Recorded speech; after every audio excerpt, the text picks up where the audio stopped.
अभी भी समय है और दस्तावेज को अभी भी इकट्ठा किया जा सकता है। जिन लोगों के म्यूटेशन पेंडिंग है, म्यूटेशन करा लें। जिन लोगों को के रिश्तेदार या कोई लोग बाहर हैं, उनके माध्यम से अपने कागजात इकट्ठा करें। बट ये मौका अभी भी है, ऐसा नहीं है, सर्वे शुरू हो जा रहा है, लेकिन उसके बीच में भी आपको मौका है कि आप अपने दस्तावेज समर्पित कर सकते हैं। आप ये देख लीजिए कि उस खतियान में उस ज़मीन पर किसका नाम लिखा है, वो क्या आपके पूर्वज हैं। अगर आपके पूर्वज हैं तो सीधा आपका संबंध स्थापित होता है। देखिए, गैर मजरूआ आम ज़मीनें निर्विवाद रूप से सरकारी ज़मीनें हैं, लेकिन अगर कोई गैर मजरूआ आम ज़मीन है जो आपको सेटल नहीं की गई है और अगर कोई व्यक्ति फर्जी तरीके से उस पर काबिज है तो फिर उसका नाम दर्ज नहीं किया जाएगा। नमस्कार, हमारा नाम है समरीन और आपने देखना शुरू कर दिया है लाइव सिटीज।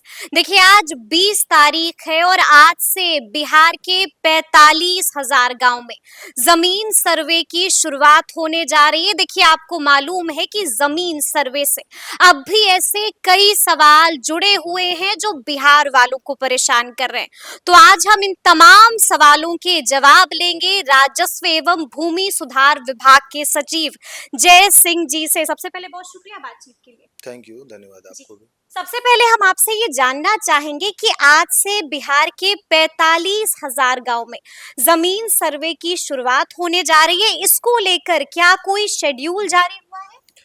पहली बात तो मैं आपको ये करेक्ट कर दूं कि ये जो जमीन सर्वे का काम चल रहा है, बिहार विशेष भूमि सर्वेक्षण एवं बंदोबस्त, ये 3 साल पहले से चल रहा है और पहले 20 जिलों के 5,000 गाँव में ये प्रक्रिया चालू है और उसमें से लगभग 900 गाँवों को फाइनली पब्लिश भी किया जा चुका है और 3,000 से ज़्यादा गाँवों में ड्राफ्ट पब्लिश हो चुका है।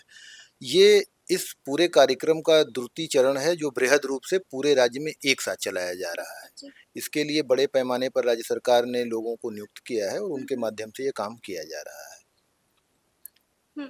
तो क्या इसको लेकर कोई शेड्यूल जारी हुआ है? जी, इसको लेकर के एक शेड्यूल जारी हुआ है क्योंकि हम लोगों को ये टारगेट मिला था कि इसको 1 साल के अंदर किसी भी तरीके से समाप्त किया जाए। तो पूर्व में चूँकि कर्मचारियों की कमी थी, इस वजह से ये काम पूरे बिहार राज्य में एक साथ शुरू नहीं हो पाया था। वर्तमान में नए लोगों की रिक्रूटमेंट के बाद एक साथ ये पूरे राज्य में शुरू किया गया है और हम लोगों ने ये तय किया है कि इसको हम जुलाई 2025 तक समाप्त करेंगे। जुलाई 2025 तक समाप्त करेंगे। ये जो पूरा शेड्यूल है जय जी, इस शेड्यूल को हम कहाँ देख सकते हैं? नहीं, ये शेड्यूल है और अभी शेड्यूल के हिसाब से काम चल रहा है। उस शेड्यूल के हिसाब से जो विशेष सर्वेक्षण के शुरुआती चरण है, मतलब कि सरकार द्वारा नोटिफिकेशन किया जाना, सभी गाँवों का उद्घोषणा होना, लोगों द्वारा स्वघोषणा समर्पित करना, ग्राम सभाओं का आयोजन, तो ये सारी चीज़ें अपने शेड्यूल के हिसाब से अभी चल रही हैं और हम लोग डेली इसकी मॉनिटरिंग कर रहे हैं। डेली इसकी मॉनिटरिंग भी की जा रही है? डेली मॉनिटरिंग की जा रही है। जी जी। अच्छा, हम आपसे ये भी जानना चाहेंगे कि कई ऐसे लोग हैं जिनके कागजात अब तक रेडी नहीं हुए, वैसे लोगों को अब क्या करना होगा? बहुत आसान है, कागजात रेडी कराएं। हाँ। क्योंकि ये सामान्य रूप से देखा जाता है कि ज़मीनों के मामले में लोगों द्वारा लापरवाही भी बरती जाती है और उसकी रिकॉर्ड कीपिंग उतनी अच्छी नहीं है।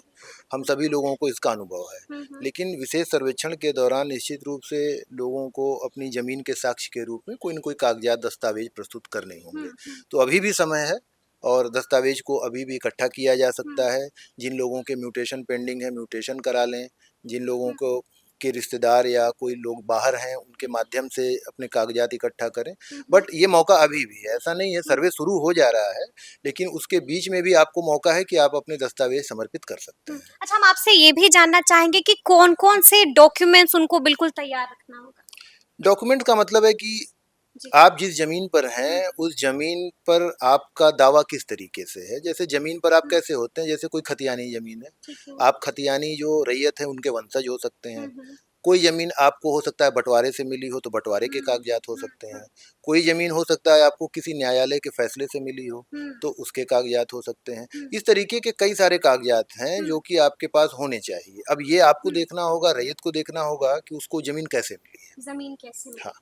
लेकिन अब भी ऐसे कई सारे लोग हैं जो हमारे कमेंट सेक्शन में लगातार ये बातें लिख रहे हैं कि हमारे पास कोई भी कागजात नहीं है प्रोड्यूस करने के लिए, लेकिन ये जमीन मेरी है। तो वो अपना दावा कैसे पेश कर पाएंगे? अब ये आप ही बताइए कि मतलब ये कितना विश्वसनीय होगा कि ये हाँ। ज़मीन मेरी है लेकिन मेरे पास इसका कोई भी कागज़ात। कागज़ात नहीं है। जी। आज के समय में कोई इसको मानने के लिए राज़ी होगा? हुँ, आप खुद ही फैसला कीजिए, मुझे कुछ कहने की आवश्यकता नहीं है हुँ, कि आप किसी ज़मीन में मान लीजिए आप किसी घर में हुँ। रह रही हैं पचासों साल से और फिर आप कहें कि इसका तो मेरे पास कोई कागज़ ही कोई नहीं है। कागज़ नहीं। तो ये जी। अविश्वसनीय है। निश्चित रूप से कोई न हाँ। कोई कागज़ होना चाहिए, जी। अदरवाइज़ नहीं तो तो फिर खतियान से क्या निकाला जा सकता है कागज़ात? बिल्कुल निकाला जा सकता है। जी। खतियान हमारा आज के समय में बिहार के अधिकांश गाँवों हुँ, का हुँ। खतियान ऑनलाइन उपलब्ध है। लोगों ऑनलाइन को अंचलों में भी जी। कहीं दौड़ने की ज़रूरत नहीं है, हुँ, हुँ, जिला हुँ, अभिलेखागारों में भी दौड़ने की ज़रूरत नहीं है। आप बिहार हुँ, में जो भू अभिलेख की जो वेबसाइट है, हुँ। उसके माध्यम से आप अपने गाँव का खतियान देख सकते हैं। देख तो सकते आप हैं। ये देख जी। लीजिए कि उस खतियान में उस ज़मीन पर किसका नाम लिखा है, बिल्कुल, बिल्कुल। वो क्या आपके पूर्वज हैं? अगर बिल्कुल, आपके जी। पूर्वज हैं तो सीधा आपका संबंध स्थापित होता है, हुँ, तो फिर तो हुँ। कोई दिक्कत नहीं है। कोई दिक्कत आप नहीं है। अपनी जी। वंशावली लगा देंगे कि भई जी, ये जी। मेरे दादा की ज़मीन थी हुँ, हुँ। और उनकी वंश में इतने सारे लोग हैं और मेरा बिल्कुल। इतने पर जी, दावा जी, जी। बनता है। हुँ, तो बहुत ईज़ी है। हुँ। अब कोई अगर ये कहता है कि मेरे पास कोई भी कागज़ कोई भी नहीं है तो कागज़ नहीं है। ये विश्वास करने वाली बात नहीं है। ये विश्वास करने वाली बात नहीं होगी। हम आपसे ये भी जानना चाहेंगे कि कई ऐसी ज़मीन है जिनको लेकर अब भी सस्पेंस बना हुआ है, गैर मजरूआ। ये वैसी ज़मीन है जिस पर अगर लोगों ने मकान बना लिया हो, दुकान बना लिया हो, तो गैर मजरूआ आम ज़मीनों का क्या होगा? देखिए गैर मज़रूआ आम ज़मीनें निर्विवाद रूप से सरकारी ज़मीनें हैं। हुँ, लेकिन यह स्थिति होती है कि सरकार ऐसी ज़मीनों को लोगों को बंदोबस्त करती है। हुँ, जैसे सरकार का बसेरा अभियान चल रहा है जो भूमिहीन लोगों को भूमि बंदोबस्त करता है 5 डिसमिल अपना घर बनाने के हुँ, लिए। हुँ, तो ऐसे बहुत सारे मामले हैं जिसमें लोगों को गैर मजरूआ आम ज़मीनें या गैर मजरूआ खास ज़मीनें सेटल की गई हैं। हुँ, हुँ। तो निश्चित रूप से ये उनके नाम से खतियान में दर्ज की जाएँगी जी, वर्तमान जी, के जी, सर्वे जी। में। लेकिन अगर कोई गैर मजरूआ हुँ, आम ज़मीन है जो आपको सेटल नहीं की गई है हुँ, और अगर कोई व्यक्ति फर्जी तरीके से उस पर काबिज है हुँ। तो फिर उसका नाम दर्ज नहीं किया जाएगा इसमें। नाम दर्ज नहीं किया जाएगा, ज़मीन छोड़नी होगी। ज़मीन छोड़नी होगी ये एक अलग प्रक्रिया है। जी। उसके बारे में अभी कमेंट करना उचित नहीं होगा हाँ, क्योंकि हाँ। वो एक न्यायिक प्रक्रिया के तहत ही हुँ, कोई हुँ, कार्रवाई हुँ, राजस्व हुँ, विभाग करता है। ऐसा नहीं है कि किसी ज़मीन पर गया और ज़बरन कोई एक्शन हुँ, ले लिया, ऐसा हुँ, नहीं हुँ, होता है। हुँ, तो यहाँ पर हर चीज़ के लिए नियम कानून और प्रक्रिया बनी हुई हुँ, है। हुँ, तो एक्शन की बात तो मैं नहीं कर रहा हूँ, लेकिन जो खतियान प्रिपेयर होगा, हुँ, अगर उसका संतोषजनक पेपर अगर नहीं है हुँ, आपके हुँ। पास और ज़मीन खतियान में सरकारी है, तब बिल्कुल, फिर जी। आपका नाम दर्ज करना मुश्किल होगा। आपको ये हुँ, साबित करना होगा कि वो ज़मीन आपको कैसे मिली है, आपको हाँ। सेटल की है सरकार ने जी, जी। या किसी अन्य प्रक्रिया के तहत मिली है, क्या हुँ, किसी हुँ, न्यायालय हुँ। ने आपके पक्ष में दिया है, बिल्कुल, तो भी बिल्कुल। मान्य होगा। हुँ, हुँ। तो एक सैटिस्फैक्टरी आपके पास डॉक्यूमेंट होना चाहिए। यानी कि आपको अपना पक्ष जो है पूरी मजबूती के साथ रखना रखना होगा पड़ेगा। और मैं ये भी बता दूँ जी, कि पक्ष रखने के लिए आपको 3 मौके भी मिल रहे हैं, ऐसा 3 नहीं। मौके भी मिलेंगे। हाँ, इसमें पूरी प्रक्रिया जो साल भर की जी। है, इसमें 3 मौके रैयत को हुँ, मिलते हुँ, हैं हुँ, हुँ, अपना पक्ष रखने के लिए। यदि आप हुँ। पहली बार में असंतुष्ट हैं, मान लीजिए हाँ, आपके पक्ष में फैसला नहीं आया, नहीं आया। तो आप एक लेवल हायर जाके अपनी अपील कर सकते ठीक हैं। है, ठीक उसके है। बाद भी नहीं हुआ तो सेटलमेंट अफ़सर के लेवल पर अपील कर सकते हुँ, हैं हुँ, और वहाँ से भी मान लीजिए कि अगर आपके फ़ेवर में हुँ। फैसला नहीं हुआ, नहीं हुआ। तो फिर सिविल न्यायालय, बिहार लैंड ट्रिब्यूनल बिल्कुल, और जी। माननीय उच्च न्यायालय, हुँ, ये सारे फ़ोरम भी आपके पास उपलब्ध हैं। हुँ, तो इसलिए इसमें कोई चिंता करने की बात नहीं है। हुँ, हुँ, जो लोग सही हैं, जिनके कागज़ात हुँ, सही हैं, उनको हुँ, कोई भी दिक्कत नहीं है और अगर किसी ने धाँधली करके और फ्रॉड हुँ, कर के हुँ। अगर कुछ किया है, बिल्कुल। तो तो उसको उनकी चिंता खैर भी नहीं है?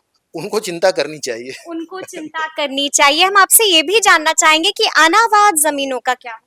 अनाबाद ज़मीनें एक तरह से सरकारी ज़मीनों की ही श्रेणी में आती हैं, जी। जो अभी मैंने बताया हुँ, आपको। हुँ, सरकारी ज़मीनें अगर आपको विधिवत सेटिल हैं, तो वो हुँ। आपके फ़ेवर में है, आप उसके रैयत घोषित हैं, आपका नाम खतियान में दर्ज लेकिन होगा। अगर कोई अनावाद ज़मीन पर 50 साल, 60 साल से रह रहा होगा तो उनका क्या होगा?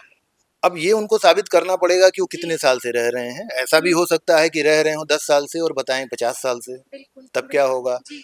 तो फिर उसके लिए उपाय देखे जाएँगे, हुँ, हुँ, उसके हुँ। लिए उपाय देखे जाएँगे। उसके लिए उपाय देखे जाएँगे। हाँ। अच्छा ऐसे बहुत सारे लोग हैं जो बिहार में इस वक़्त नहीं है, बिहार छोड़िए भारत में ही नहीं है।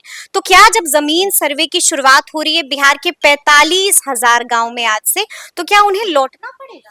नहीं, लौटने की कोई भी आवश्यकता नहीं है, हाँ। किसी को ज़रा भी इसमें चिंता करने की बात नहीं है। हुँ, ये पूरा सर्वे का जो प्रोसेस है सरकार जी, का, जी। वो पूरा डिजिटल प्लेटफ़ॉर्म पे उपलब्ध है। हुँ, जैसे मैंने बताया कि सबसे पहले आपको अपनी ज़मीन की स्व घोषणा करनी पड़ती है, कि ये ज़मीन मेरी है, यानी कि सेल्फ डिक्लेरेशन। सेल्फ डिक्लेरेशन उसका जी। एक फ़ॉर्मेट बना हुआ हुँ, है। हुँ, उस फ़ॉर्मेट में आप सारे कॉलम भरेंगे, दस्तावेज़ लगाएँगे और उसको हुँ, हमारी वेबसाइट पे अपलोड कर देंगे। ठीक है। दूसरा, अगर मान लीजिए इसके बाद जो आपका सर्वे की प्रक्रिया में जब आरओआर बनता है, रिकॉर्ड ऑफ राइट्स खतियान, वो पब्लिश होता है, सबसे पहले उसका ड्राफ्ट पब्लिश होता है। तो उसके लिए भी वो सारा ऑनलाइन उपलब्ध है, आप कहीं से भी बैठ के उसको देख सकते हैं। और अगर आपको लगता है कि उसमें कोई गड़बड़ी हुई है, गलती हुई है, आप अपील करना चाहते हैं, तो वो अपील भी आप ऑनलाइन कर सकते हैं, आपको यहाँ आने की आवश्यकता नहीं है। अपील भी ऑनलाइन हो जाएगी? अपील भी ऑनलाइन हो जाएगी। जी। आपको डेट जो उसकी सुनवाई की तिथि रहेगी, हम्म। आप अपने परिवार के किसी व्यक्ति को प्राधिकृत करके वहाँ भेज सकते हैं। वो हम्म। अपना सारे डॉक्यूमेंट लेके वहाँ जाएँगे हम्म। और अपना पक्ष रखेंगे कि ये ज़मीन किस तरीके से मेरी है। हम्म। हम्म। और उसके बाद आपको जैसे मैंने बताया कि आने की कोई आवश्यकता नहीं है। आप चाहें तो अगर बाहर भी रह रहे हैं तो आप अपने प्रतिनिधि को उपस्थित कर सकते हैं, बट डॉक्यूमेंट्स की आवश्यकता होगी। डॉक्यूमेंट्स की आवश्यकता होगी। हाँ, और ये जी। सारे आप हमारे प्लेटफ़ॉर्म जो डिजिटल जी। प्लेटफ़ॉर्म है, उस पे अपलोड कर सकते हैं। अच्छा, एक आखिरी सवाल है मेरा आपसे। कई बार हम लोगों ने देखा है कि जब भी ज़मीन सर्वे हुए, ये आज की बात नहीं है, सालों पहले की भी बात है कि जब भी शुरू होता है तो विवाद हो जाता है, कई लोग विरोध करते हैं, खासकर किसान भी विरोध करते हैं, तो वैसे लोगों का क्या होगा? नहीं, देखिए, विरोध को समझना पड़ेगा कि विरोध क्यों हो रहा है। हम लोग अभी जो 5,000 गाँव में सर्वे कर रहे हैं, उसमें विरोध जैसी कोई बात नहीं है, बल्कि समाज का एक बहुत बड़ा तबका है जिसके पास आज ज़मीन है, लेकिन उसके पास उस ज़मीन का कोई कागज़ नहीं है। जैसे बहुत सारे लोग हैं जिनको सरकार ने अभियान बसेरा के तहत ज़मीन दी है, या हदबंदी सीलिंग से निकली हुई ज़मीनें बाँटी हैं, जो भूमिहीन की श्रेणी में रहे हैं। बिल्कुल, तो बिल्कुल। ऐसे हज़ारों लोग हैं इस राज्य में जिनके पास नहीं है। उन सारे लोगों के तो बड़े फ़ेवर में ये होगा कि सर्वे में उनका नाम चढ़ जाएगा, नाम चढ़ उनके जाएगा। पास एक दस्तावेज़ होगा और वो भविष्य में बता सकेंगे कि ये हमारी ज़मीन है। बिल्कुल, जी। तो मैं तो इसको पॉज़िटिव तरीके से देखता हूँ कि समाज का बहुत बड़ा तबका जो भूमिहीन रहा है, आज जिसके पास ज़मीन है मगर कागज़ नहीं है, उन सारे लोगों का इसमें नाम दर्ज होगा। मुझे नहीं लगता कि इसमें किसी को कोई समस्या होगी, और मैं ये भी नहीं देखता कि इस पर कोई बहुत बड़ा विरोध होगा। अगर विरोध होता है तो निश्चित रूप से कुछ शरारती तत्व होंगे जो कुछ अड़ंगा लगाना चाहते हैं, सरकार की इतनी महत्वपूर्ण और जन उपयोग की जो योजना है उसमें अड़ंगा लगाना चाहते हैं, वही कुछ करेंगे। अदरवाइज़ मुझे नहीं लगता कि कोई इसमें विरोध होगा। अतिक्रमण जिन लोगों ने किया है उनका क्या होगा? अतिक्रमण के लिए यहाँ पर एक रूल है, अतिक्रमण जी, से जी। संबंधी अधिनियम है, हाँ, हाँ। Bihar public land encroachment act 1956। उसके तहत उसकी कार्रवाई चलती है और उसमें ऑर्डर पास होने के बाद ही कोई कार्रवाई होती है। तो सर्वे की प्रक्रिया में यह नहीं होगा कि किसी को किसी ज़मीन से बेदखल कर दिया जाए। जी, जी, जी। इस प्रक्रिया में केवल रिकॉर्ड बनता है, यानी खतियान बनता है और नक्शा बनता है।